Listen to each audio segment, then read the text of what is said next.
is Friday, May 15th, 2020, and you are tuned into DIRTRACKR Daily. I'm Justin Fiedler. The Great Lakes Shootout at Jackson Motorplex gets underway tonight. Massive field of around 70 sprint cars is expected to compete through the weekend. As I mentioned yesterday, tonight pays $5,000 to win, and tomorrow night pays $7,000 to win. No spectators will be allowed, but you can watch both nights live on Speed Shift. I mentioned this on the show yesterday. I went back through, I wanted to kind of get an idea of, maybe some drivers we should be watching for. So I went back through the World of Outlaws results I have from Jackson to kind of get an idea of that list of drivers. I've got data on 6 races at Jackson back through the 2018 season, effectively the 6 race nights at the Jackson Nationals. The top 10 in average finish through those 6 races that are competing this weekend are Brad Sweet, Brian Brown, Donnie Schatz, Carson Macedo, Darren Pittman, Tim Kading, Dominic Selzy, Ian Madsen, Kyle Larson, and Kerry Madsen. Sweet had a pair of wins at the Jackson Nationals last year, and Carson Macedo and Donnie Schatz also both have wins in the last 2 seasons at the track. Sweet has the best average finish of the list at just a tick over 3rd, while Brian Brown, Schatz, Macedo, and Pittman are all kind of around an average finish of 6th. I think outside of these drivers, someone to watch for is Ian Madsen. His 3 finishes at Jackson last season were 7th, 5th, and 8th, and him and Tyler Swank seem to be really gelling right now. They were fast in Florida to start the year. They didn't quite break through for that win, but they were good almost every single night out. And then last week, Madsen led the most laps at Knoxville before settling for 2nd behind David Gravel. So that's definitely going to be somebody I'm going to keep an eye on this weekend because I think he could be really good there. He's obviously got a good history at the track, has a lot of laps there. He's definitely going to be one to pay attention to. To get you ready for the night, I wanted to also share the format. So that is as follows. Qualifying will be 1 lap per driver. The top 50 drivers in qualifying will then be split into 5 8-lap heat races. The inversion is 4, with the top 4 finishers locking into the A main. Drivers who qualify 51st or worst will go to a non-qualifier race. The transferring drivers will move to the C main and the non-transfers to the D main. The 5 heat race winners and the 5 fastest qualifying transfers make up 2 5-car dashes that will determine the first 5 rows of the main event. A-main starting positions 11 through 20 will be determined by heat race finish, and the top 4 finishers in the B-main will fill the A-main starting grid. So that'll be the format tonight. It's going to be a really fun one to watch. I know I'll be tuned in, and obviously we'll be back on Monday to kind of recap everything, give you an idea of how the weekend went. Last night, the Magnolia Mayhem 40 was supposed to be run live on Dirt. They had afternoon rain. They ended up having to push that race to tonight. So you can still tune in live on Dirt, live on Flow Racing. Hot laps are scheduled to start at 7:30 p.m. Eastern if you need a little bit of late model racing in your life.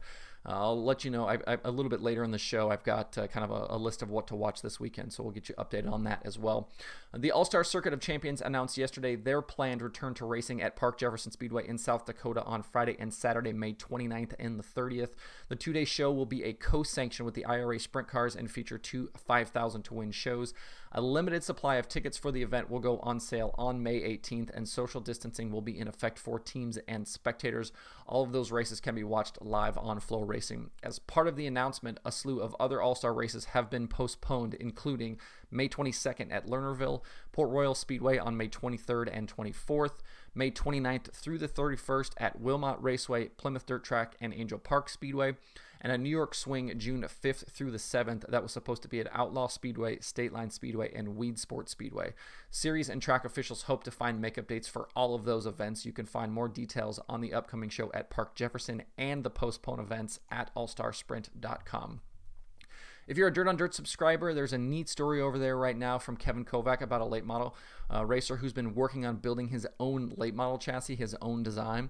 Austin Kirkpatrick has kind of been an on-again, off-again competitor here in the last several years, but he's used his engineering skills and to kind of design and build his own chassis from the ground up. He's brought the car out a couple of times so far this season. It definitely is a standout piece, the way the body kind of fits on it and things like that. So if you have some time today, jump over to Dirt on Dirt and check that story out. Kind of a neat deal.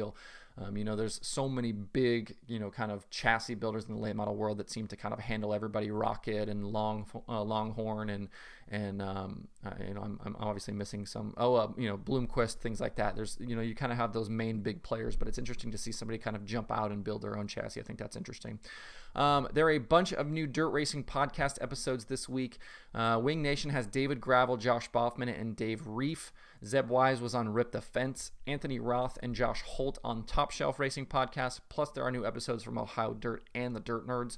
If you want to keep up with new podcast episodes each week, you can find those at DIRTRACKR.com/podcast. That page updates automatically.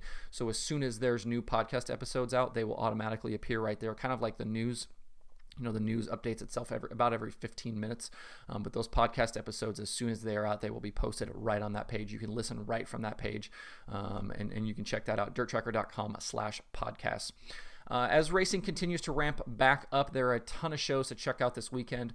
Like I mentioned before, Dirt on Dirt and Flow Racing have a pair of late model shows. They race tonight at Magnolia and tomorrow night at 411 Speedway in Tennessee. Speed Shift has the aforementioned 410 Sprint Cars tonight from Jackson Motorplex, and IMCA shows tonight from Lee County Speedway and US 36 Raceway. Saturday, they've got 360 Sprint Cars from Marysville in California, Night 2 at Jackson, Night 2 at Lee County, and Florida Late Models and more from Alltech Raceway in Florida. Racing Boys is replaying some past ASCS shows from Kokopah tonight. I believe those are free. They're on the Racing Boys. That might be on the Racing Boys Facebook page. And then RacingDirt.tv has 3 shows through the weekend, starting tonight from Sports Park Raceway, tomorrow at Hamilton County Speedway, and Sunday at Mason City Motor Speedway. IMCA.tv has weekend shows from Boone Speedway and Raceway Park. And then if you jump over to speedsport.tv, there are a ton of things through the weekend. I think there's like 10 or more race programs that they're showing through the weekend. You can find all of that stuff at speedsport.tv. They've got late models, modifieds, more, weekly racing stuff, IMCA, all kinds of different things happening over there. So if you're looking for some pay-per-view to check out tonight, you can find that stuff at those various websites. You can keep up with the daily pay-per-view schedule at DIRTRACKR.com/watch tonight. I've been keeping that updated, so if you want to figure out what to watch that night, just jump over there. I've got the full list of everything you can watch. I hope you get a chance to tune into some stuff this weekend. I know not everybody can go to the track right now, and I know some places aren't even letting people at the racetrack, but it's been really fun to actually have some real racing to talk about, and I know a lot of you are probably thrilled that I'm not talking about iRacing on a daily basis, but the iRacing stuff has pretty much wound down for now. There's a few dirt car esports things still going on in the coming weeks, and I think that'll probably continue as we move forward, but actual racing is waking back up as we move forward. And again, hopefully everybody is staying safe, doing the right things they need to do to keep their teams, the drivers, the crew members, and all that stuff safe and healthy as we continue to open back up. And I'm excited. This is going to be the first weekend back for NASCAR. We've got obviously a busy couple of weeks coming up for us with a ton of races, including some weeknight races and some things we haven't done before. So I'm looking forward to that. But I will continue to have shows through all of this. We'll keep up with all of the racing going on and be recapping things and the way the schedule works out. I don't think I'll miss any shows in the coming weeks like I have, kind of early in the season when we had some rainouts and some different things. So as long as everything goes according to plan, should have regular shows Monday through Friday, no problem, as we have up to this point. That's the show for today. Hope everybody has a good weekend. You can find DIRTRACKR Daily on Apple Podcasts, Spotify, Stitcher, or where you get podcasts. Please subscribe, leave me a review. You can also watch the show every day on YouTube and Facebook. You can also subscribe on YouTube as well. You can email me at info@dirtracker.com if you have a question, comment, suggestion, things like that for the show or the website itself. You can follow along with the site, facebook.com/DIRTRACKR, twitter.com/DIRTRACKR, and the website itself, DIRTRACKR.com. You can follow me personally on Twitter at Justin_Fiedler. You can sign up for the DIRTRACKR weekly newsletter live on the site as well. Thanks everybody for tuning in this week. We will be back on Monday to talk about all of the racing from the weekend. So hopefully you get a chance to tune in, and we will see you on Monday for more DIRTRACKR Daily.